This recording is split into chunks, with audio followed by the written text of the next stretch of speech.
Hey y'all, how's it going? Good, how are you? I'm doing okay. Had an exciting weekend. How about y'all? Uh, Pretty exciting good. games so I've far. been Exciting games in chilling. the playoffs. Very excited. Heck yeah. We have a special guest with us today, Spanish. How's it going? I am chilling, guys. I am here and I am, a special guest. That is, Very special. This is true. yeah, no. Very special, Had yeah. a very I mean, the I've big. Spanish special. episode had to happen. Had to happen at some point in the Yeah, Spanish at some point. episode. Yeah. We talk about him enough. Yeah. I think we should move on to shoutouts. Have you heard about the big news this weekend? I know PCR has. Ooh, which one? We had double upsets for playoffs. Happy and Spanish both pulled the upsets. I wanted to give them a shout out though, because these were series where I was very confident they would both lose 3-0 to Gamer and PCR respectively. And Happy proved me wrong, and Spanish somehow pulled out a win. Oh, we'll talk about that later. We'll talk about the gamer Spanish game. That one is very interesting. But, It's you quite the know, game. like, we are shouting out happy. Even if we are in the middle of a series, I'll do it too. Because, like, they have been playing better than I thought. So, series still not Yeah. over. So, like, it might be a reverse sweep, hopefully not. But like they're playing well. I'll say that.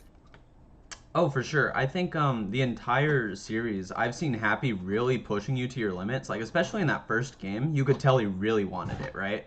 Like I, for a Yeah, second yeah. there, I thought near the end game he was about to beat you in that game one because he was playing so well. I don't know if any of y'all have had the same reaction to watching Happy play, but that was kind of my takeaway in game one is I he think really it's wants the like series. really fast. Yeah, I think Yeah, no. I think Happy's done the impossible though, because like taking a game off PCR is not easy work. That's like a very exclusive club. Yeah. Into Spanish, I mean, he didn't win in the prettiest way, but a win is a win, right? You know? A win is in fact a win. It is, at the end of the day, that one on the counter is what truly matters. It doesn't matter how it got there, but Yeah, no. People aren't going to be Like, looking back at a couple of years, see the one on there, and be like, oh yeah, Spanish won off of team I error. mean, I think we are gonna actually. Well, we Normally, when might, when a but win in a No, strange way happens, people are like, "Oh, in 20 years, no one is gonna remember it." I think this one we are gonna remember it. I I think mean, I think I'm fine with that because I have worse replays, and so this is fine by me. this is probably the Oh most no, dominant like, win in league history. Yeah, no, like this is going down. This is historic. I gotta ask Spanish while we have you on. Can you talk about that win real quick and kind of how you're feeling about the Well, series I mean, after it? really, what happened was like, Gamer went in with a game plan, and I mean, I went in with my own game plan, and then what ended up happening was it was just casual misunderstanding on Gamer's part that just led him to a decisive loss. Yeah, I mean, he pretty much handed you the loss, but do you think you're You know, you think you're gonna have like some momentum going into this next game after taking a um, game off, regardless of how you got it? no, absolutely not. I think this warrants me no more momentum than I already had. Yeah, I mean, he went in with a game plan, and I'm not like I don't think I gained momentum because his game plan was kind of buns anyway. Like no offense, right? But like it really, like him, setting up is not really like ever a concern because for the most part, I just kind of out damage whatever he's gonna set up, right? In Trick Room. I'm more worried that he's gonna like change his team, and that's kind of gonna screw me over because I don't really know what to do if he brings like Incineroar or something, or like the Yeah. Wheezing, which he hasn't been bringing, so I haven't been prepping for it. Um, you know, and I'm kind Hmm. of hoping he doesn't, but he might now that he's lost a game. It's Yeah, kind of concerning. That's Yeah. about it. I think for me, I've seen this matchup enough times when I've been helping him prep in the regular season, obviously, and just the two games that you played, or well, the entire time you played him, actually. Like I've seen it enough times. Your team can outdamage that Terrapagos regardless of how set up it is. It's just a matter of getting that chink in the armor early on that Terrapagos so you can break that Terra shell. Yeah. I mean, I have like plenty of ways of getting through the Terra shell, right? I mean, I've Like I have plenty of fake outs. I've got mock punches out the wazoo. Trick room helps because just whatever hits it breaks it, right? Oh, 100%. Like, I mean, really, the concern is never the Terapagos for me. It's usually just every other mon that is. Like, the Terapagos, it's just kind of, well, whatever hits it probably kills it. But, like, I mean, it's more like the Landorus and the Execute and, like, the Incineroars on his team that are kind of the issue, right? Because those I can't really just one-shot or Yeah. two-shot even. Like, it's more the support mons he has that kind of screw me over. Yeah, and I think that is a really big part of his game plan in general. Like I said it in our last episode when I was doing analysis, I was like, Gamer lives and dies by how well his support mons do. And so the biggest thing you can do is stopping that support before he can get set up, right? Yeah, I mean, yeah, no, there's like, I mean, I think the sleep is really just kind of what's saving him most games. It's just that crucial sleep powder, and then just, everything else coming in behind it. I Because, like, once he sleep powders, I guaranteed lose a turn, and when you're trying to set up Trick Room, you really can't be losing turns, right? yeah. And so it kind of slows down everything. And I mean, I think on the one hand, there is always the chance he misses the sleep powder, and so there's like some inherent risk in playing that way. But I mean, also like he doesn't miss them, so Yeah, I remember like throughout this entire series he's used Eggy, like straight up. He yeah, has not missed a sleep powder on you. nope, Yeah, I mean, not it's due to for one miss or more. It's due for one. Like, yeah. surely. See, you would Yeah. think that, but I mean, I've missed what 3 Precipice Blades over the course of the series, and he's missed 0 Yeah. sleep powders. I mean, I don't know, like Yeah. even with white Some ones, that's like it's just like, that some players can play some moves and some others can't. And there's like Right. the universe has decided that you can't do anything about it. Yeah, I mean, we play through. I mean, I mean, personally, I'm planning on just swapping the safety goggles around on random Pokemon, see if it throws them off, and if it works, it works. Hmm.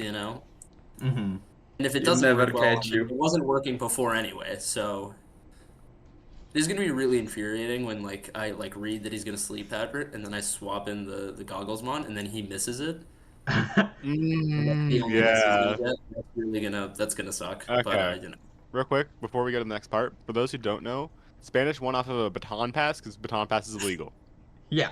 And gamer I mean, used baton it, pass. like, To be Technically, honest, like winning 6v6, like not even a 6-0, 6-6, it's the result, but a Spanish win. So that's the first off.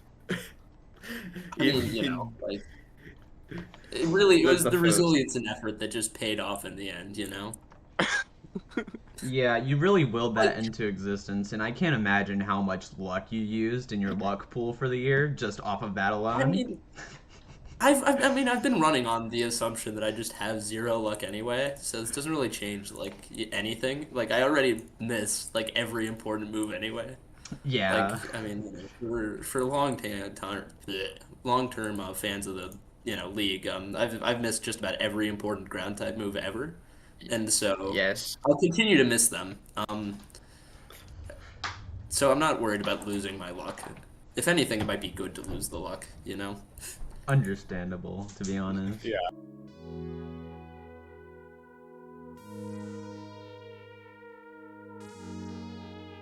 And it's sponsor time. Today, we have a new sponsor that Spanish got us this time. I did, yeah. No, today we're sponsored by the Magic Corporation. They'd like to present to the public this new product. It's the Alakazam Ball.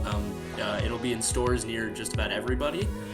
What it does is whenever you catch a Pokemon, then you get teleported to the Pokemon Center, to the PC. And, they've assured me that this product works. And, yeah. Well, I've yeah. actually seen this product in use before. It's really cool. I've used Yeah. it. It's amazing. I've never personally well used it, but I am looking forward to trying it out. It Yeah. sounds like good technology, too. Yeah, so I mean, it's a pretty well-tested product. I mean, they've brought similar products before. They've got those teleportation pads that they often sell at Team Rocket. Those work pretty well. They're pretty widespread. They've spread across the regions, so I'm confident that the product will, have some viability. It'll work. And they have a proven record. They've made the Pikachu Pokeball, the one that electrocutes. Yeah, no, I mean, yeah, no, they have a history of skill, good improvisation It's or of solid good against innovations. electrocute, It's a really Yeah, proven no, I product. mean, Magic yeah, I Corporation. mean, yeah, I mean, really, their only rival in terms of Pokeball innovation is really the Master Ball, but that was kind of a one-off thing, They haven't produced Yeah, another ball like that since. So, I mean, they're kind of on top of the game here. yeah. Yeah, MVP it's discussions. award time. No, it's Alrighty. MVP. Let's do it. I'm gonna let PCR take over this one just immediately because I know he has his list. Yeah.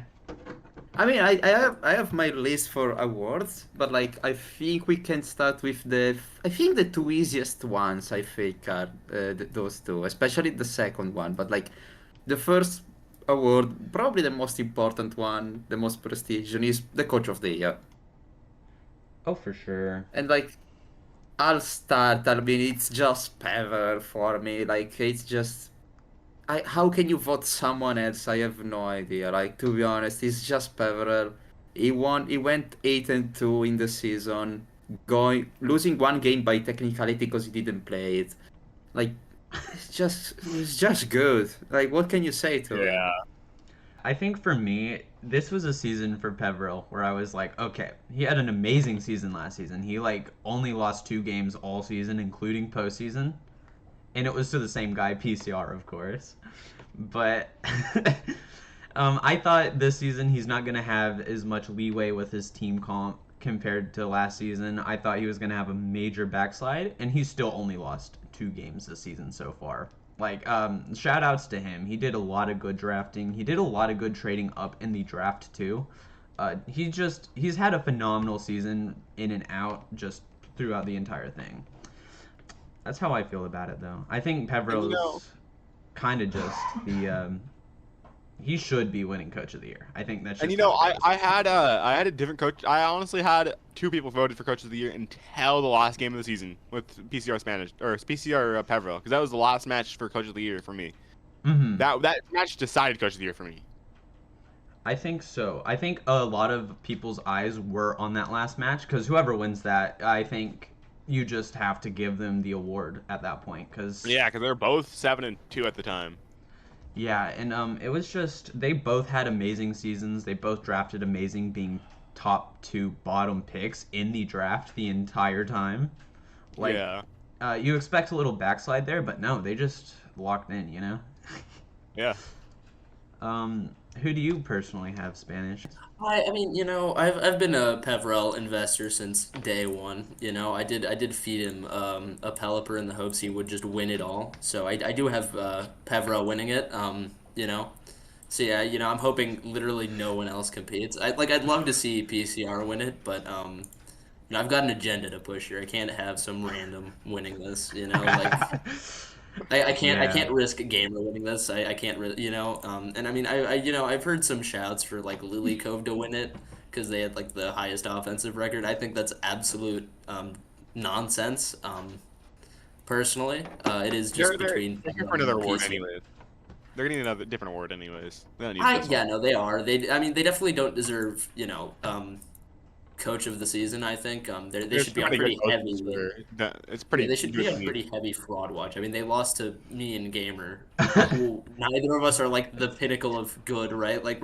They beat every East player though. Is the thing. The West. Well, I mean, but that's same but, thing. if you can beat the East players, but if you're West losing players, to West the schmucks, right? You're losing to you're losing to the 3rd, 4th, 5th best coaches in the league. Yeah, you're losing to the It's West. phenomenal that you're beating the 1 and 2, but if you can't keep that performance consistent, it's well, what do you do, dude? I don't know. You beat Peverell and then you lose to Spanish or in Gamer. Right, exactly. And it's I mean, at that point you question really, did they actually beat Peverell? Was there interference? Did something go wrong on Peverell? Or is What there happened really, right? built that other side of the other conference, Right, you just kind of have this flimsy, conversation. If Peverell was out here losing to me and Gamer, or if Peverell was out here losing to me and Gamer, you wouldn't put him in the conversation because you'd be well, clearly he's not that good. He lost to Spanish and Gamer, right? That's a pretty embarrassing performance. And I mean, They weren't even Not close bad. matches for the most part. Like, I mean, Lily Cove got like, I mean, it wasn't a close match against me. It wasn't a particularly close match against Gamer either time. I mean, like the second match against me, like, yeah, sure, I got fucking swept, but that was like, there was that wasn't that was I was intentionally losing, right? Like, Yeah, he knew that. it's I mean, it was a worthless game. It was I just yeah, I mean, like I if he benefited from won that, he'd have to losing, fight Pebble early, Right. Like, I mean, I think Peveril just I do think Peveril should win it. However biased I am. But Yeah, I think I understand where you're coming from. I don't necessarily agree with it, but I don't think Lily Cove deserves Coach of the Year just based off of their performance compared to the other two coaches in contention. right, like That's But they just played really well this season still. they for a rookie. I think yes. hands down they had one of the best rookie seasons we've ever seen from a rookie. And let's go to that next part. Rookie Coach of the Year. 100%. I think Nimble locked this down in week 6. I think straight up. He beat the Yeah. majority of the West by week 6, and I think he just deserves Rookie of the Year compared to like Artemis or I mean, Happy. there's no other I'm competitors for I'm this not gonna lie, trophy. Happy. Like it's I honestly don't think Happy played enough games to be in contention. Just No. because, like, I mean, even if he had, I mean, the games he was playing weren't, title worthy, I don't think. like No. the three rookies were Artemis, Epi, and Nimble Nimbus. Yep. And Yeah. like Nimble Nimbus went 7-3, Artemis went 1-9. Epi Yeah, no, I mean it's pretty much Happy just played Nimble only Nimbus, 3 right? games, so I mean qualifies to the competition only just by being there, because he wasn't there for most of the time. Yeah, he And, like- took over the purples. Yeah, and Yeah, took over from Purples in week 8. Artemis took over our disastrous draft. Yeah. Yeah. So like He's getting more they wins. didn't even have the capacity to do anything about it. But Lidik of Latias was a good team. Yeah. I mean, they had a good draft. They played well. I mean, I think they're a tad overrated, but they are objectively the best rookie. I mean, there's not really competition, Oh, right there. I'm very Yeah, excited for exactly. next season's rookie race because, like, have you seen the teams for rookie race next season? there's I so have. many new Next- teams. Okay, next season the rookie award will be actually very fighted. Like there's gonna be a Yeah. fight for it. Yeah. It's gonna be a huge thing. Yeah. But we'll talk about it in the preparation for the next season. We don't want to spoil Yeah, I too agree. much. I don't want to spoil too much, but this is gonna be really exciting. But hey, yeah, I think we can all unanimously agree Lily Cove had the best rookie season, and it's not Yeah. even close to anybody else touching that. Yeah. We want to move on to most valuable defender. I mean, this is like Yeah. it's hard to gauge defense, right? But I think if Yeah, it's anyone like- can do it, PCR can. There's one Pokemon that we can tell has a difference in defense, though, for sure. There's one in particular in mind. I'm a bit biased maybe, but like I think it's Soho. Yeah, that's what we were Uh, thinking. Don't worry. Yeah, cause like he just like for weeks on end he just stood on the field and stood there. Like he was there. An immovable object. Recover and all that kind of stuff. Like I think if you have to choose a defender, like it's him, because it's not boosting stuff, like because the other very bulky Pokemon you could think of is maybe a Terapagos, but like Terapagos is putting offensive pressure most of the time, so like he's good for another award maybe. There's also Lunala, But, like- who I've been talking about. Yeah, I think Yeah. my top 3 really is Ho-Oh, then Terapagos, then Lunala. I think Lunala is the dark horse, personally. I think Lunala just is not tanky enough to be a MVP for defense. it's The Terra Fairy helps a lot though. The Terra Fairy is kind of carrying the defensive rating here for the Lunala, in my opinion. Yeah. See, For it does have sure. a quad weakness. I mean, like it's an uphill battle for it. Yeah, it has to Terra Fairy pretty much every game, which takes a Terra slot away from the team. Yeah. Yeah, I think I personally I have it better than Terapagos for bulk simply Me too. because I don't think But Terapagos ever, Yeah, I agree. like I don't think it ever like is bulky, right? Like it's usually like it's looking to set up, but like it's looking to set up. It gets some special defense going, but it can still get tacked right. physically pretty easily. Yeah, I mean I think Terapagos is just a calm mind merchant in terms of bulk. And Yeah. it applies more pressure than anything. It doesn't its role isn't defensive, right? It's more of this secondary pressure It's applier more both on to offense. keep up It's pressure. Like you never really feel safe right. with the field. Yeah, it's just there to disrupt more than defend, right? It's not like your Ho-Oh where Ho-Oh's going in and you're like, okay, this Ho-Oh's gonna take what, 10 attacks maybe? Right? Terapagos is just kind of there for the ride, it's Galapagos isn't even calm minding for defense either. It's calm minding mostly for right, attack. it's right, like it's It calm almost has special minding attack for the bonus. attack to It almost has pull special attack bonus pressure. I every mean, time. yeah, I mean it's also Yeah, just special like defense is just yeah, special defense is it's luxury here.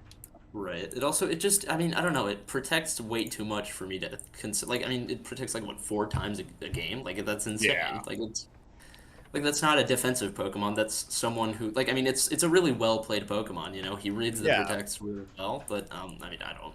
You know.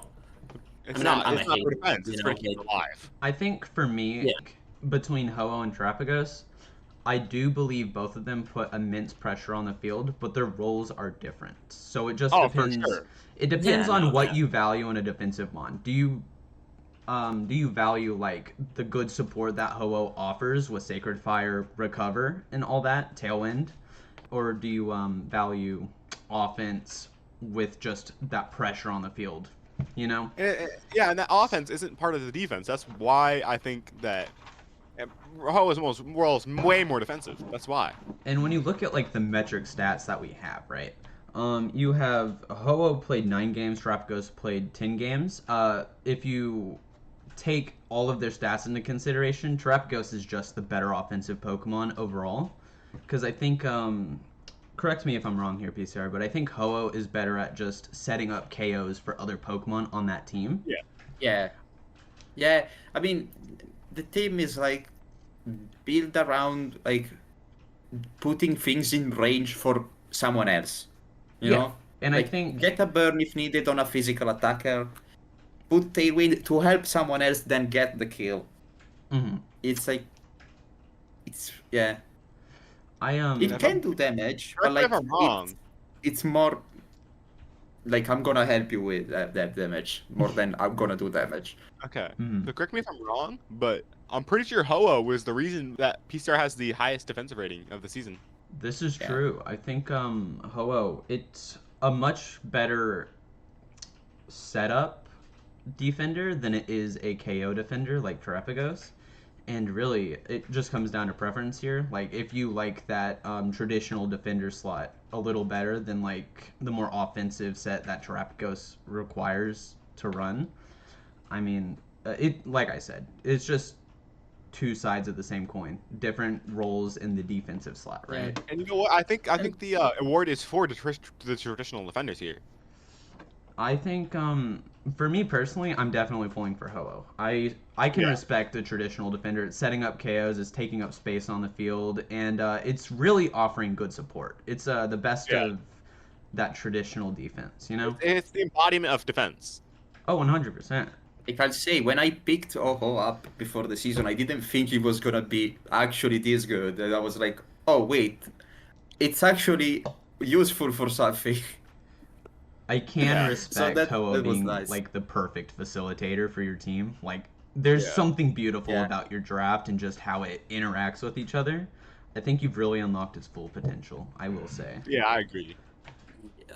I think the only thing for me that's like kind of like goes against Ho-Oh here is I think you could make the argument that it's setting up Tailwind is kind of an offensive thing, right? Mhm. I mean, but I think that's more of a support thing than anything That's else. more of a support thing, honestly. Yeah, I mean, yeah, it's like offensive support, but it's not like the same kind of offense that Terapagos, right? Like Terapagos Terapagos runs brings damage. attacks, Terapagos brings mind, and damage. protect, right? And that's not a real defensive mon to me. I just, And I can respect that. That's like I said, it's two That's sides of the same that's the coin. thing with defense. It's very confusing.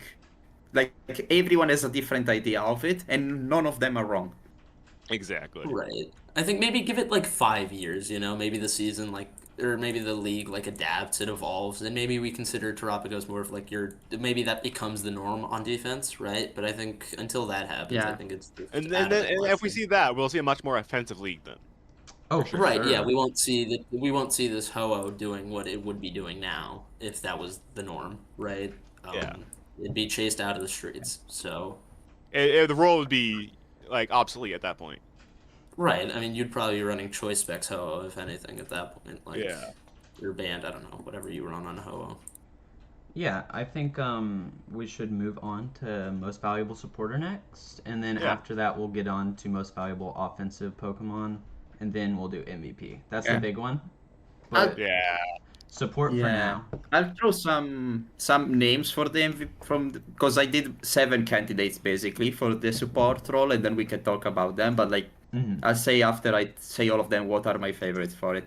I have in my list Volcarona, Clefairy, Ho-Ho, Incineroar, Grimmsnarl, Sableye, and Indeedee Male. Hmm. I mean, the favorites for me of this award are Sableye and Volcarona because of what they did for their team. Because Volcarona in Gamer's team is just so useful. In some matchups, it basically solves them, and just the Rage Powder with the Terra Grass, it's just so useful for him. Hmm. I want to put a quick shout out for Ho-Oh actually for being on the voting list for most value support as well. I think the way I split up support, right, is there's different metrics I use. I have like an entire list, but one of the main things Ho-Oh does, right? We talked about this in the defensive role. It sets up like good support, right? With damage, it sets up KOs, it sets up Tailwind. Sometimes it carries Life Dew, and it's a really good support. It's almost as good as a support mon as it is a defensive mon, right? Yeah. Obviously, it gets outshined by the likes of Sableye, Volcarona, Indeedee female even, I would Yeah. say. But I can agree with that. yeah, I think in terms of Ho-Oh's support grading, it had 24 points, 23.5, one of those. And it's not that bad actually. I see Ho as like a top 3, top 5 kind of Pokemon in this league. That checks Just out. on how much value it brings. I do think it has carved its name into DLP history just straight up this season. Yeah. I think people are going to look back at the season in the future and be like, wow, Ho-Oh did damage. Yeah, I mean, And I think no one expected it. no, I mean, I don't think it makes the MVP conversation, but No. it should be in the Yeah, top no. two. Yeah, because I mean, I think offense is valued a lot, but it definitely for the top support, I think it's top 2 or 3 for me. Yeah. I mean, I like when it comes to support, I'm a bit inherently biased, just because of how I play. So I don't see things like the Sableye. I don't really think is that high, or the Volcarona. I recognize that's just a me thing. I don't watch the most tape either, but I do think Ho-Oh, no matter, everyone can agree that Ho-Oh should be in the conversation for the trophy. Oh, for I think sure. that's really. I think Yeah. I Also, think one it's Pokemon I didn't put on the list, but probably should be there is Gothitelle. Gothitelle Yeah. has been pretty Yeah. big in that back half for Spanish. Yeah. I do think so. Yeah, I think Um, Gothitelle goes under the radar a lot too, because I don't think it should win. I don't think it's even top I five, know, but but I it think it should goes be under the there. radar because people forget that Arena Trap is a thing, or whatever Shadow it has, Tag. Shadow Tag. Yeah. Chat. Yeah, I think that goes under the radar. I mean, I forget it has it. To be honest. But I'll put it. it's not top five, but I'm definitely in my voting. I put it under first team all support just because of how useful it's been to you, and like its support grading yeah, doesn't necessarily reflect it entirely, but it has some of that Yeah. offensive pressure if you decide to bring it. It has heal pulse, it has fake out if you need it. There's just yeah. it's like a Swiss Army knife for your team practically.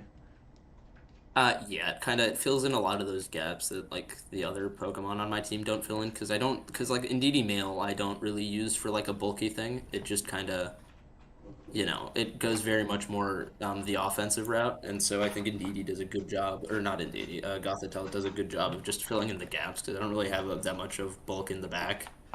For even sure. like weirdly enough. And it's sneakily bulky is the thing. You can slap a citrus berry on that, or even a figgy berry. It's like getting in the range where it procs a figgy berry, and you get like 75% of your HP right back. Yeah, I mean, you just slap a citrus berry, scroll random IVs on it, and then call it a day, and it just usually does the job pretty good. It's like Yeah. it's like a direct upgrade from Oranguru in terms of bulk. Doesn't I think it has less offensive pressure, but I think the fake out kind of carries on that end, And especially since there's not a lot of psychic surge in the game. it definitely provides like a good amount of pressure. Like you don't have to lead in DD after you every time, right? It allows fake Yeah. out pressure with while being able to carry that Indeedee over in the back. Right. It's just as good in the back as in the front. Again, I don't think it's in like the top 5 conversation, but I think it could comfortably make that 6th slot depending on who you ask. For sure, I think it's definitely in contention there. There's like 3 Mons on my list for that 6th slot, obviously, but if it was down to Gothitelle and then some 2 other bums, it's definitely winning that spot. Yeah. I mean, yeah. Let's start talking about the most valuable support though, because we've been talking about all team. So I think for me, my top 3: Sableye, Volcarona, Ho-Oh as Dark Horse. Yeah. That's my top 3. Just My top is gotta be Sableye here. I think I've watched the replays 4 times over for every single game this season, and the most phenomenal play I've seen for a support mon is Volcarona. I'm gonna be honest. I think for me, there's a 1-point gap between Sableye and Volcarona, right?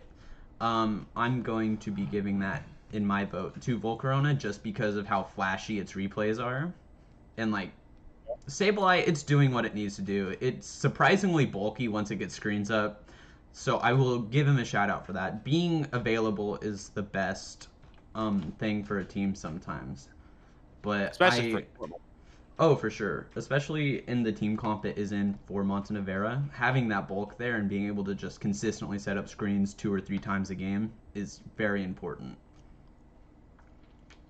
It's always impact. I get why you say Volcarona's top though. Yeah, it just has flashy replays, so I'm voting for it. Yeah, it's a different kind of support. It depends on the matchup which one is better. Because to be honest, like I think Volcarona is one of the reasons gamer can beat Lily Latias and has beat Lily Latias. It helps a lot even in the Spanish matchup. I think like it has good matchups. It's just Volcarona is good matchups, and the matchups he doesn't have very good are like kind of weird, but he can still do his job. Sableye doesn't have like great matchups. It's just a flat value. You're like, okay, I'm getting screens and other stuff. Like unless you do some weird stuff with it, but like mostly that's the value Sableye gets. That's why I brought him to like 9 out of 10 games, I think. So yeah, that's the difference. I think. Very rarely is His he scared. availability is like insane for a support mon, because a lot of support mons you can't just bring to like 9 or 10 games a season.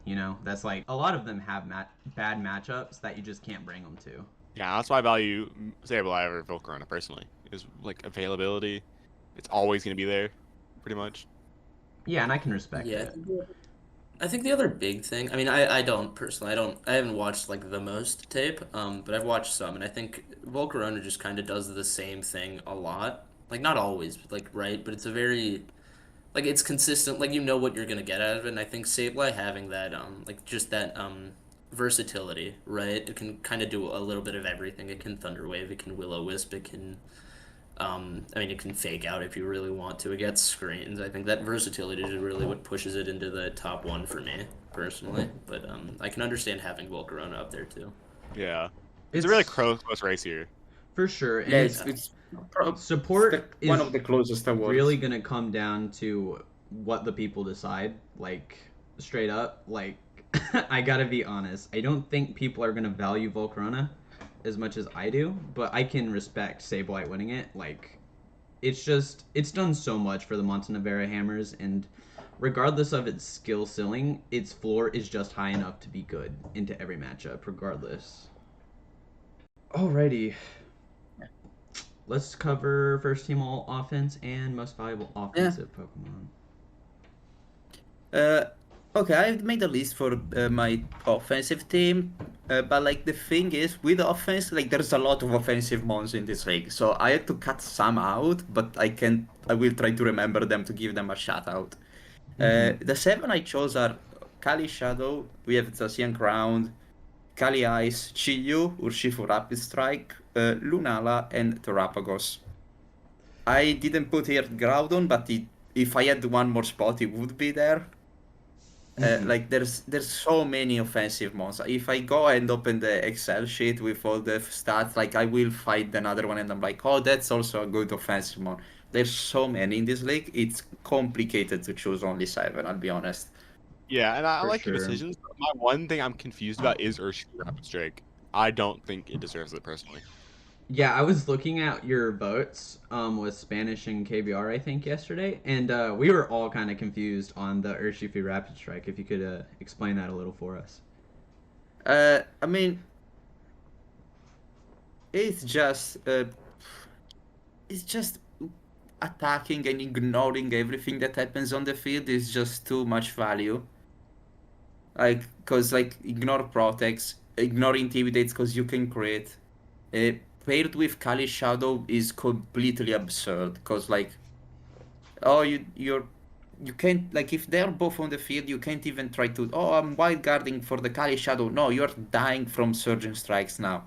Like, or if you can set it up with some other way, because they also have Indeedee female on their team, they can ignore priorities. So like, it's just they have Whimsicott, so they can try to do a budget Tornadoes Urshifu lead with the Whimsicott instead of the Tornadoes. Like, there's so many things that I think Lily Latias can do with this Pokemon, and that's done. That like it's just, I think it has to get an offensive shutout at least every time it's available. I can understand your reasoning for Urshifu a little better now. Thank you. Um, I appreciate that. Yeah, I appreciate the explanation a lot. I think Yeah, no, it's like as a I Pressureman, it's think about this insane. Pokemon too much because I don't like him. It keeps you up at night. I yes. I Yeah, I need to watch more remember film to make better decisions, I I think. remember we were in VC one time and I was yapping about how much I hate Darkrai in the Gen 9 OU meta. And you were like, yeah, that's how I feel about Urshifu. And I was like, Oh yeah, I oh, this remember guy's a that. professional hater. Can't stand him. Man, I feel very similarly Yeah, I about mean, I think with Darkrai. Urshifu it's complicated, right? I mean, I don't know. Like, I think it cracks my like sixth spot, but that's mostly because I'm a Chi-Yu hater. So I Yeah, don't know. I think we should think about what are we doing for most valuable attacker though. Yeah, Yeah, I think we can move to that. I That's fun. think I I'll mean, start off if you want. Yeah, But I think my top is Zacian Crowned. I think it played 8 games and it tied KOs with Cali Shadow, and Cali Shadow played all 10 games. Like I think yeah, hands down it should be the number one pick for total offense. You know, like it's just the best offensive Pokemon we've seen this season, just straight up. died only one time too. Yeah, and it has a great supporting cast around it, and so it's just able to pick up those KOs cleanly yeah, in the back. And that's a big shout out to Peveril right there, right? Because he's playing it right, just straight up. yeah. I think Zacian Crown is my top as well. I mean, Yeah, I don't know. I mean, personally, I think I have Cali Shadow over it. Because I mean, I It's think it just agreeable. doesn't. I I can think agree that's with you. just like, you know, Cali Shadow gets a lot of KOs too. yeah, I think it's between those two for sure. I mean, Yeah. I think I've just like personally, I've seen Cali Shadow pull it off better. Um, and I mean, you know, like I think I'm a bit biased here. I think, because I'm Serious. usually on the receiving end of Cali Shadow way more than I am Azation. But I think Cali Shadow just does its job way more efficiently. And I mean, yeah, Azation had less games played, but I don't think that really puts it over, right? Because it's kind of because it has that Archaludon to cover for it. I don't think Archaludon's in the conversation, but I think it does a better job of covering for the Zacian than anything does for the Cali Shadow. I think the Cali Shadow is way more like crucial to the team in a way. Like you can't really replace it, right? Like Zacian, like you can not bring it to a game, and your team can play around not having it. But I think the Cali Shadow is just like it is the only Pokemon that's carrying Lily Yeah. Cove on its back. Really, Yeah, you know is. what? It's- I have to change my mind on that. You're right, because when you see Zacian, you're not nearly as scared as if you see Cali Shadow on the field. I think if Yeah. you see Kelly Shadow, it's like, oh, this thing's gonna like destroy me immediately. And then if you see Zacian, it's like, oh, I'm gonna have to deal with that. You know? I'll deal with that. I'll deal with that right now. But like, if you see Cali Shadow, you're like, oh no, oh no. And Like, I think the for game me, plan revolves around being ready for when Kali Shadow is on the field. hmm Zacian, you're not preparing when is Zacian coming, but you're thinking when is Cali coming, when is Cali Shadow coming. Yeah, because like decision, at least like you get it out of the field. You manage to get it out of the field some way. Like he's coming back, he doesn't have the +1 in attack. Again. Yeah. The Kali Shadow, like you misplay a read, like he gets a protect, you double into it, the other one does something else, and you're like, oh god, next turn is getting double kill, going +2 special attack. if, Which is one of the most absurd decisions everyone could have read of giving a boosting ability to this Pokemon. for sure. Thank you, Game Freak. If I can, I mean, I don't think the boosting ability is out of inter- control, but I do get your point. interject here, My bad. I think for me, I think Zacian Crown deserves its flowers. Like it had a very efficient sure. season as an offensive mon. Yes. And I think Cali Shadow is a very heavy mon, and I think it is the most valuable Pokemon in the league. I do not think it deserves most offensive I Pokemon. would like to argue it does not deserve the best Pokemon in the league. I think it deserves the other spot of Offensive. Yeah, I have a different Pokemon in the- mind for MVP. I think for me, the same reason Spanish spit out for why it deserves most offensive, I think it deserves most valuable Pokemon in the league. Straight up, because like you do have to plan for that, right? Yeah, You have to Yeah, plan no. for it. You worry way more about it than you do Zacian. So I think regardless of how I look at it, I have to give Cali Shadow that MVP slot. and I'd like to say you just give it both. Personally, if you're gonna give it MVP. Yeah, that's what I was gonna say. Is I do have it winning both MVP and most offensive. And Yeah. I don't really think it's close for most valuable. I mean, I like you can have a conversation, I'm sure, but I mean, I think it does just kind of earn that spot. I agree with that. If we're giving I mean, I two think awards, the big I want- three for like MVP are probably Zacian, Kali Shadow, and like I put Terapagos in that conversation. I put Appers in that conversation too. I Votes for have- most I put valuable Terapagos. support and attacker. I have Cali Like, Shadow, it's just- Terapagos, Zacian. That's my top three, right? I'm giving them their flowers. I think they all deserve it. They're definitely going to get all team offense. That's just how that's going because they were by Yeah. far the most offensive Pokemon in the league. But for me, I think the race for MVP is between Cali Shadow and Terapagos. And that's Yeah. really just what you value more. Do you value the defense that we've talked about with Terapagos, or do you value that total offense, you know? I mean, that total offense is the reason we're winning games. They're winning Exactly. games. And that's why I think Yeah. Cali Shadow edges out Terapagos in the MVP discussion. Yeah, I mean, if you're putting up that much offense, then they should get offensive player of the year too. But that's just me. Yeah, I mean, I don't know. I don't have Terapagos in my top 3 for MVP. I think Lunala is underrated here as a Yeah. MVP because it does just I think it does what Terapagos does but better, right? Yeah. So I think it's better offensively. It's probably better defensively too. And I do think Terapagos gets a bit like I think it's weird with Terapagos because I think a lot of the heavy lifting Terapagos does is just being a threat, right? Whether it's in the lead Yeah. or in the bag. I don't think it directly like I think you could make the argument for MVP, but I mean for me I think it's lacking on the offensive end for it to be really in that consideration. And I'd like to argue that it's not a Terapagos being good as more of a gamer just knowing how to play Terapagos. Right. Yeah. That It's, well. it's Yeah, like Yeah, it, like, it it's just- extracts it's the presence, maximum value presence out of of it. it. Yeah. Right. Yeah, it doesn't really do much. Like personally, I don't think it does much. Like actually, its presence kind of plays the role for it. I think that does take away points from it in the, like I think it's probably the most all-around Pokemon in Oh, the for league. sure. Like if you had to probably it's up there with it's with Ho-Oh, I think, in terms of what it does all around, but I think it does, I think it does everything a little bit less than everything else, but it does more. Yeah. That's just not what I'm looking for out of an MVP Pokemon, you know? Yeah. I want it to do one or two things really, really well and carry your team, not just kind of be the secondary presence that Yeah, you allows don't want to something be else the to carry secondary. it. If you're the secondary, then you're not the MVP. Right, yeah, exactly. If you're not even like the fundamental, like if you're not the thing making your team good, are you really even in the MVP If you're not conversation? winning, if you're not single-handedly winning games or like Right, yeah, consistently the like reason you win games, you're not the MVP. right, and I think yeah, and it's really I think any value Terapagos gets comes solely out of Gamer being a really good coach.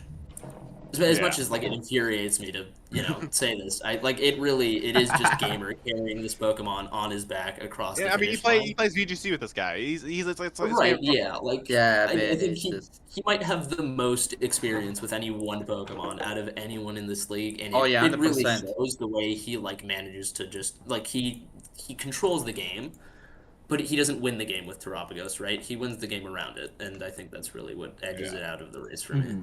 I think I want to start wrapping this up. I will Okay. say this Yep. before we stop, though. I think all of your opinions are valid in this because, like, nobody's going to value the same thing for all of these awards, right? It's an opinion based award by default. So I think everything everyone said here is valid in one way or another. That said, I think y'all do have some atrocious takes. What? I mean, I recognize I have some atrocious takes, and Okay. I take these head on. Like, I do think But to be Chi-Yu is honest, would it absolutely be ass, but funny? Would it be funny if we all had good takes? Yeah, I yeah. think it'd be more. I don't know. you I don't have think this mix of people on a podcast for, good takes, right? We have yeah. arguably two of the worst coaches in the league. We have Yeah. arguably the second best coach in the league, and then we have the league The owner. organizer. And Yeah. I don't think anyone's expecting good takes out of me and KBR, I think I can make some decent takes, but not some great I think takes. I make some decent takes too, but I think we both equally make absolutely horrendous takes just I as can make often a as we make good I ones. make a horrendous take every once in a while. Yeah, for sure. Alrighty, y'all. I think it's time to wrap up the episode, and yeah, I think announcements. Anybody got announcements? Nope. No. Okay. My announcements for today are anybody who does open house tourney and doesn't have all those matches done. I need those done in the next week or so. So I'd appreciate those, and then I'd also like to announce a new Reg J tournament, so me and Gamer can fulfill our bet. Those are the big ones. But yeah, if you're interested in the Reg J tournament, feel free to DM me on Discord at Bethany Potts for real, no space. And yeah. Outro. I think this is important. I think Spanish, you did a really good job on the podcast today. You kind of acted as a secondary engine, and I really appreciated that. So yeah, I think I want to start having you on the podcast a little more. And yeah, I appreciate you hopping on today, like on short notice too. Yeah, no problem. I'm just happy to be here, I got time to spare. You know what? We're happy you're here too. Yeah, this is But yeah, if anybody has anything else to say it now or forever don't say something for this episode. But yeah, in the count of three, I'm gonna give us 1, 2, 3, and we're all gonna say bye. 3, 2, 1. See y'all. Bye. goodbye.